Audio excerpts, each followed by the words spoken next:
भारतामध्ये मान्सून हा जवळपास 1 जूनला आता सुरू होतो. आता 1 जून ते 6 जूनपर्यंत म्हणजे पाठीमागच्या 6 दिवसाचा पावसाचा संपूर्ण देशभराचा आपण सर्वप्रथम जर पाहिलं, जवळपास 20% डिफिशियन्सी पाहायला मिळाली. मॅपनुसार आपण सर्वप्रथम पाहिलं, ज्या ठिकाणी पिवळा कलर आहे म्हणजे महाराष्ट्र असेल, झारखंड असेल, याचबरोबर नागालँड, मणिपूर असेल, त्रिपुरा असेल, या संपूर्ण जो पिवळा कलर आहे या ठिकाणी सर्वात जास्त डिफिशियन्सी आहे.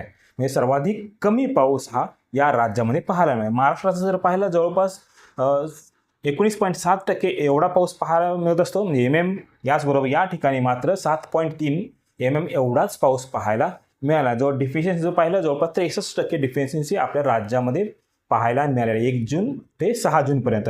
याचबरोबर लाल कलर दिसतोय, याच्यामध्ये गुजरात असेल, याचबरोबर दिल्लीचा भाग असेल, उत्तर प्रदेश, बिहार, वेस्ट बंगाल, ओडिशा, छत्तीसगड, तेलंगणा, गोवा असेल, आंध्र प्रदेश, याचबरोबर तामिळनाडू, पश्चिम बंगाल असेल, आसाम, अरुणाचल प्रदेश असेल, मिझोराम आणि हे जे काय राज्य आहेत या ठिकाणी डिफिशियन्सी आहे. म्हणजेच पावसाचं प्रमाण हे त्याही ठिकाणी कमी असलेलं पाहायला मिळतं. याचबरोबर हिरवा कलर दिसतोय तुम्हाला, याच्यामध्ये कर्नाटक असेल, याचबरोबर जम्मू काश्मीर, लडाख असेल, पंजाब, हरियाणा, हिमाचल प्रदेश, उत्तराखंड या भागामध्ये पाऊस हा नॉर्मल रेंजमध्ये पाहायला मिळाला आहे.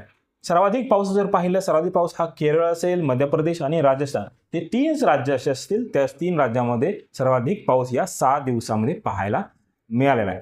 नमस्कार, मी सर्वांचं स्वागत करतो हवामान अपडेट या आपल्या यूट्यूब चॅनलवरती. मी नेता जाधव आणि आपण पाहणार आहोत येणाऱ्या 3 दिवसाचा महाराष्ट्र राज्याचा हवामानाचा अंदाज, म्हणजे 7 जून, 8 जून आणि 9 जून. आता या 3 दिवसाच्या अंदाजामध्ये काही अंशी बदल होण्याची ही दाट शक्यता आहे. सर्वप्रथम आज 7 तारखेचा अंदाज जर पाहिला, वाऱ्याची दिशा सिस्टम प्रणालीबद्दल आपण जर पाहिला, राजस्थानचा उत्तर भाग असेल, या भागात जी टप रेषा आहे ती टप रेषा दिल्ली असेल, याचबरोबर मध्य प्रदेशचा दक्षिण भाग असेल, विदर्भापासून एक ओडिशापर्यंत असे विखुरलेल्या स्वरूपात वाऱ्याची दिशाही या ठिकाणी आपल्याला पाहायला मिळतात. याचबरोबर अरबी समुद्रावरून जे काय वार आहे ते अरबी समुद्र वार कोकणामध्ये, याचबरोबर कर्नाटक असेल, गोवा असेल, केरळमध्ये डायरेक्टली येत आहे. त्यामुळे मान्सूनचा जो प्रवास असेल थोडा अजून पुढे सरकण्याची ही दाट शक्यता आहे. मात्र पूर्व बाजूचा जर विचार केला, पूर्व बाजूला अजून काही दिवस मान्सून त्या ठिकाणीच राहण्याची शक्यता आहे. मात्र जो पूर्वेतील संपूर्ण राज्य असतील, याच्यामध्ये मणिपूर असेल, इम्फाळ असेल, याचबरोबर सिक्कीम भाग असेल, अरुणाचल प्रदेश असेल, या भागामध्ये मान्सून येणार 2 दिवसातच प्रगती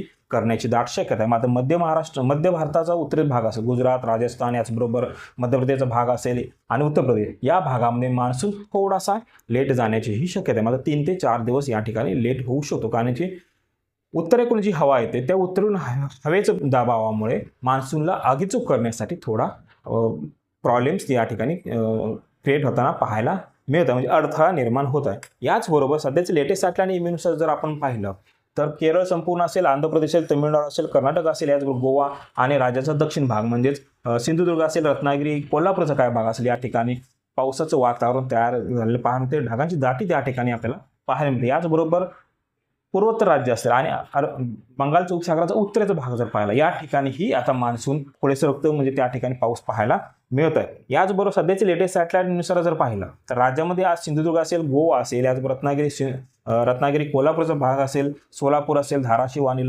याचबरोबर बीड असेल, याचबरोबर नांदेडचा उत्तर भाग, या भागामध्ये ढगांची व्याप्ती वाढत आहे. तसेच रायगड, मुंबई, ठाणे, पालघर, याचा नाशिकचा भाग असेल, जळगाव, धुळे, नंदुरबार या भागामध्येही आपल्याला ढग पाहायला मिळतात. मात्र या ढगामध्ये कोणत्याही पद्धतीचा पाऊस आज त्या ठिकाणी पाहायला मिळणार आहे. मुंबई असेल, पालघर असेल, ठाणे असेल, रायगडचा भाग असेल, पेन असेल, अलिबाग असेल, या ठिकाणी विखुरलेल्या स्वरूपामध्ये ढग तयार होतील. मात्र त्या ढगामधून अजून तरी सध्या पेनचा उत्तरेचा संपूर्ण भाग असेल, या ठिकाणी पाऊस आपला पाहायला मिळणार नाहीये. याचबरोबर आज दिवसभराचा पावसाचा अंदाज जर पाहिला तर कोकणाचा दक्षिण भाग संपूर्ण असेल, याच्यामध्ये रत्नागिरी संपूर्ण जिल्हा आणि सिंधुदुर्ग संपूर्ण जिल्हा, या भागामध्ये हलक्या मध्यम स्वरूपाचा पाऊस पाहायला मिळू शकतो. मात्र रायगड असेल, ठाणे असेल, पालघर असेल, या ठिकाणी पावसाची शक्यता फार कमी आहे. हलके ढग त्या ठिकाणी पाहायला मिळतात. याचबरोबर पश्चिम महाराष्ट्राचा विचार केला, कोल्हापूरचा पूर्व भाग असेल, चंदगड, गडहिंग्लज, आजरा, हातकणंगले, शिरोळ, या ठिकाणी हलक्या मध्यम स्वरूपाचा, तसेच बुदरगड, राधानगरी, गगनबावडा या ठिकाणी हलका स्वरूपात पाऊस पाहायला मिळेल. काही ठिकाणी ढगाळ वातावरण पाहायला मिळणार आहे. सांगली जिल्ह्याचा पाहायला, सांगलीचा जत असेल, कवठेमहांकाळ असेल, या ठिकाणी ढगांचं वातावरण तयार होऊ शकतं. पावसाची शक्यता फार कमी आहे. झाला तर एकदम हलका स्वरूपाचा. याचबरोबर तासगाव, वाळवा, शिराळा, पलूस, खानापूर, विटा, आटपाडी, मिरजचा काय भाग असेल, या ठिकाणी काही अंशी आज संध्याकाळपर्यंत जोरदार स्वरूपात पाऊस त्या ठिकाणी पाहायला मिळणार आहे. याचबरोबर सातारा जिल्ह्यात कराड, पाटण, वडूज, हिवडी या ठिकाणी हलक्या मध्यम स्वरूपात पाऊस पाहायला मिळेल. कोरेगाव, सातारा शहर, महाबळेश्वर, वाई, शिरवळ, फलटण व दहिवडी हा उत्तरेचा भाग असेल. या ठिकाणी हलक्या मध्यम स्वरूपाचा, काही ठिकाणी फक्त ढगाळ वातावरण पाहायला मिळणार आहे. याचबरोबर पुण्याचा भोर असेल, पौड, दौड, बारामती, इंदापूर या ठिकाणी हलक्या स्वरूपाचा आणि वडगाव, पुणे शहर असेल, भोर असेल, याचबरोबर जुन्नर असेल या ठिकाणी ढगाळ वातावरण पाहायला मिळणार आहे. अहिल्यानगरचं पाहिलं अकोले, संगमनेर, राहुरी या ठिकाणी शक्यतो कोण ड्राय वेदर राहणार आहे. श्रीरामपूर असेल, नेवासा असेल, शेवगाव असेल, पाथर्डी असेल या ठिकाणी हलक्या स्वरूपाचं, काही ठिकाणी ढगाळ वातावरण पाहायला मिळू शकतं. कर्जतमध्येही हलक्या स्वरूपाचा पाऊस पाहायला मिळण्याची दाट शक्यता. याचबरोबर मराठवाड्याचा विचार केला, सोलापूरचा जर विचार केला, सोलापूरचा माळशिरस असेल, पंढरपूर असेल, सांगोला असेल या ठिकाणी हलक्या स्वरूपाचा, काही ठिकाणी 1-2 स्वरूपाचा जोरदार स्वरूपाचा पाऊस पाहायला मिळेल. याचबरोबर मंगळवेढा, मोहोळ, बार्शी या ठिकाणी ढगाळ वातावरण पाहायला मिळण्याची शक्यता. झाला पाऊस तर एकदम तुरळक स्वरूपाचा पाऊस होऊ शकतो. सोलापूर शहर असेल, याच दक्षिण सोलापूर असेल, उत्तर सोलापूर असेल, अक्कलकोट असेल या ठिकाणी मात्र पावसाची शक्यता फार कमी आहे. ड्राय वेदर त्या ठिकाणी पाहायला मिळेल. याचबरोबर मराठवाड्याचा विचार जर केला तर मराठवाड्यात तुळजापूर असेल, उस्मानाबाद असेल आणि उमरगा असेल या ठिकाणी ड्राय वेदर राहू शकतं. तसेच कळंब, पारंडा, भूम या ठिकाणी ढगाळ वातावरण पाहायला मिळणार आहे. लातूरचा उत्तरेचा भाग, लातूर, अहमदपूर या ठिकाणी हलक्या स्वरूपाचा पाऊस, उदगीर, निलंगा, औसा या ठिकाणीही शक्यतो करून ड्राय वेदर पाहायला मिळेल. नांदेडचं पाहिलं कंधार, बिलोली या ठिकाणी हलक्या स्वरूपाचा, बाकीचे काही ठिकाण असेल म्हणजे नांदेड शहर, हदगाव, किनवट, बिलोली, मुदखेड या ठिकाणी ढगाळ वातावरण पाहायला मिळेल. हिंगोली, परभणीमध्ये शक्यतो कोण ड्राय वेदर आहे. मात्र परभणीचा दक्षिण भाग, गंगाखेडमध्ये हलक्या स्वरूपाचा पाऊस पाहायला मिळू शकतो. तसेच बीडचा विचार केला, बीडचा केज असेल, बीड शहर असेल, तालुका असेल या ठिकाणी शक्यतो कोण ड्राय वेदर आहे. आजूबाजूचा एरिया जर पाहिला, आष्टी, जामखेड, पाटोदा, माजलगाव असेल, अंबेजोगाई असेल या ठिकाणी हलक्या स्वरूपाचा पाऊस पाहायला मिळाला व काही ठिकाणी फक्त ढगाळ वातावरण त्या ठिकाणी पाहायला मिळू शकतं. जालनाचा दक्षिण भाग, छत्रसंभारचा दक्षिण भाग हा संपूर्ण पट्टा असेल या ठिकाणी पाऊस पाहायला मिळू शकतो. मात्र उत्तरेचा भाग जर पाहिला या ठिकाणी आपल्याला ड्राय वेदर राहणार आहे, फक्त ढगाळ वातावरण त्या ठिकाणी पाहायला मिळू शकतं. याचबरोबर विदर्भाचा संपूर्ण भाग असेल, या भागामध्ये शक्यतो करून ड्राय वेदर पाहायला मिळण्याची दाट शक्यता आहे आज दिवसभर. याच्यामध्ये यवतमाळ, अकोला, अमरावतीचा काय भाग असेल, बुलढाण्याचा दक्षिण भाग, सिंदखेड राजा, लोणार या ठिकाणी ढगाळ वातावरण पाहायला मिळण्याची दाट शक्यता. याचबरोबर खान्देचा पाहिला, खान्देच्या नाशिकमध्ये येवला, नांदगाव, निफाड, चांदवड व सिन्नरचा काय भाग असेल या ठिकाणी आपल्याला हलक्या स्वरूपाचा पाऊस पाहायला मिळू शकतो. तसेच नाशिकचा उत्तर संपूर्ण भाग असेल, पश्चिम भाग असेल, नंदुरबार, धुळे, जळगाव या ठिकाणी शक्यतो करून ड्राय वेदर आज पाहायला मिळण्याची दाट शक्यता आहे.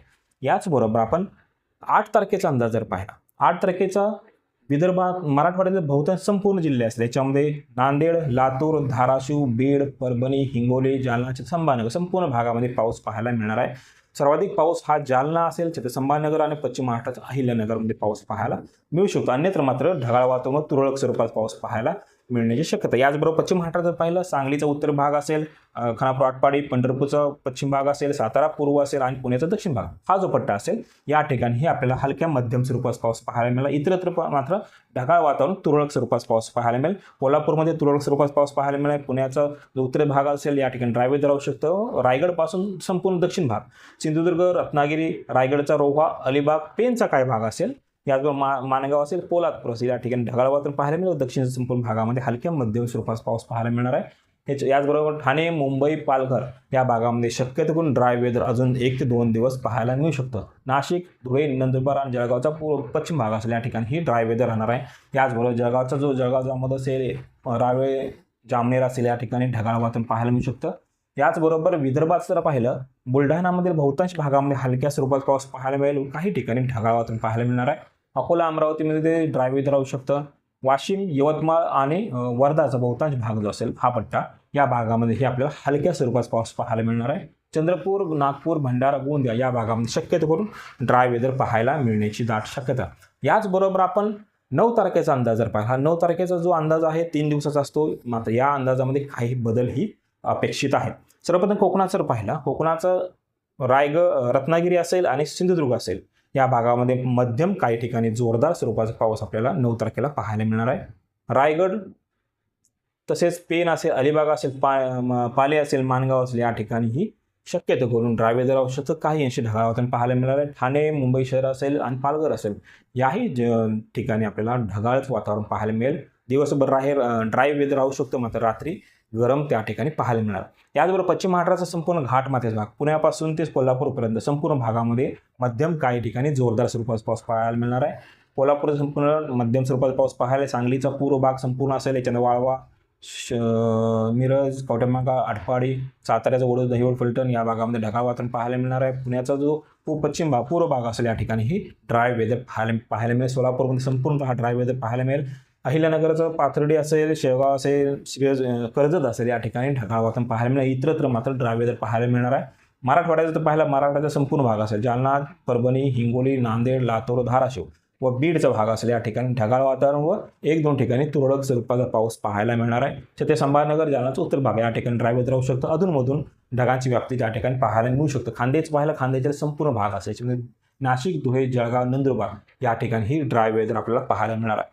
तसेच विदर्भाचा विचार केला, विदर्भाचा अकोला असेल, अमरावती असेल, याचबरोबर यवतमाळ, वाशिम, बुलढाणा, वर्धा, दक्षिण, चंद्रपूर, गडचिरोली या ठिकाणी आपल्याला ढगांची व्याप्ती वाढू शकतं. व अमरावतीचा उत्तर भाग असेल, अंजनगाव, चिखलदरा, चंद्रबाजार या ठिकाणी काही अंशी जोरदार स्वरूपाचा पाऊस पाहायला मिळू शकतो. इतरत्र मात्र ढगाळ वातावरण व उत्तरेचा भाग असेल म्हणजे वर्धा उत्तर, नागपूर, भंडारा, गोंदिया हा जो पट्टा असेल या ठिकाणी संपूर्णतः ड्राय वेदर पाहायला मिळण्याची दाट शक्यता. आता हे होतं येणाऱ्या 3 दिवसाचं महाराष्ट्र राज्याचा हवामान अंदाज. जर आता आपण हवामान अपडेट आणि ही माहिती तुम्हाला उपयुक्त वाटत असेल तर कृपया सबस्क्राईब करा. धन्यवाद.